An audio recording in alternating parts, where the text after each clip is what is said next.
அதாவது நீங்களும் எல்லாருமே இதுல பேசணும் அப்படிங்கிறதுக்காக திடீர்னு தான் என்ன கூப்பிட்டாங்க. ஏன்னா நான் எதுவுமே குறிப்பு எடுக்கல பேசணும் அப்படிங்கிறதுனால. எல்லாருமே நீங்க நாளை அடுத்த தடவை கூட்டத்துல 2 பெண்கள் பேசுறதுக்கு நீங்க தயாரா இருக்கணும். இந்த மாதிரி பேசி பழகணும் அவங்களுக்கு. ஏன்னா அவருக்கு வருங்கால சந்ததிகளுக்கு இந்த மாதிரியான போராட்டக்காரர்களுக்கு தேவை. நல்ல வளர்க்கறதுக்கு நமக்கு அது முக்கியமா தேவைப்படுது. அது வருவாங்களா இல்லையாங்கிறதே பெரிய இதுக்காக தான் இருக்கு. முக்கியமா சொல்ல போனா இவங்கெல்லாம் ஒரு காந்த மாதிரி, காந்தத்தோட ஒட்டக்கூடியது என்ன தெரியுமா? இரும்பு மட்டும்தான். நீ தங்க மாதிரி கூட இருக்கலாம் நீங்க, ஆனா அவங்களோட ஒட்ட முடியாதுங்க. ஒரு மரக்கட்டையா இப்ப மட்டும்தான் இருக்காங்க நிறைய பேர். இங்க வர்றவங்க மட்டும்தான் அந்த காந்தத்தோட ஒட்டக்கூடிய தன்மையில இருக்கும்.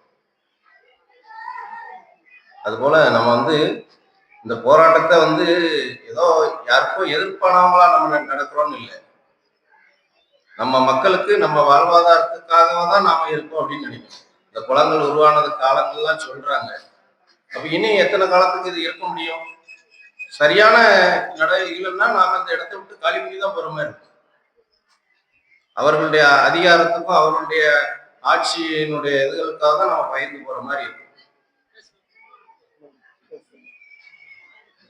எனவே நாம எதுக்குமே தயங்காம இருக்கும். நம்ம அன்னைக்கே சொன்ன மாதிரிதான் நம்ம தான் பயந்துட்டு இருக்க மாதிரி இருக்கும். நம்மளை விட அவனுக்கு தான் 10 மடங்கு பயம் இருக்கும். ஏன்னா நம்ம கிட்ட தோத்துடக்கூடாதுன்னு அவன் அவ்வளவு உறுதியா இருக்கிறான். ஒரு அரசாங்கத்து எம்எல்ஏ அதிகாரிகள் இவங்கள்ட்ட நம்ம தோத்துடணுமா அப்படிங்கிற ஒரு பிடிவாதத்துக்காண்டி என்ன வேணாலும் பண்ணுவாங்க. பணத்தை கொண்டு கொடுத்து மக்கள்கிட்ட அதை பிரிவினை உண்டு பண்ணுவாங்க. நிறைய விஷயங்கள் அதெல்லாம் இருக்குது. நாம தான் அதை நடந்துக்கணும். இதெல்லாம் நிறைய சொல்லக்கூடிய டைம்லாம் இதுல இல்லை. ஆனா இந்த அறிஞர்களுடைய பேச்சுகளையாவது நாம கேட்டு அதன்படி கொஞ்சம் தைரியமா நம்ம அந்த போராட்டத்துல முழுமையா இறங்கணும். இன்னும் கால்வாசி தான் நம்ம வந்திருக்கோம் ஊர்ல இருந்து. இன்னும் கால்வாசி நம்ம வராம தான் இருக்கோம்.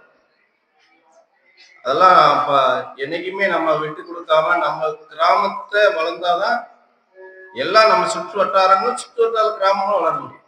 ஒரு கிராமம் அழிஞ்சிட்டா மட்டும் இருந்தாலும் மற்றவங்களாம் வளர்ந்துட முடியாது. காவல்துறையோ மற்ற அதிகாரிகளோ மேல் உள்ளவங்களுக்காக வேண்டிதான் அவங்க அடி பண்ணிடுறாங்க. மற்றபடி அவங்களுடைய மனசாட்சிப்படி பார்த்தோம்னா அவங்களும் இதுக்கு சரியான தீர்வு நீங்க பண்றதுதான் கரெக்ட் அப்படின்னு தான் எல்லாருமே ஆதரவு கொடுக்குறாங்க. அதனால இந்த போராட்டம் என்னைக்கும் வெற்றி பெறணும் அப்படின்னு தான் நாங்க எல்லாம் விரும்புறோம். இந்த வாய்ப்பு தந்ததுக்காக நன்றி.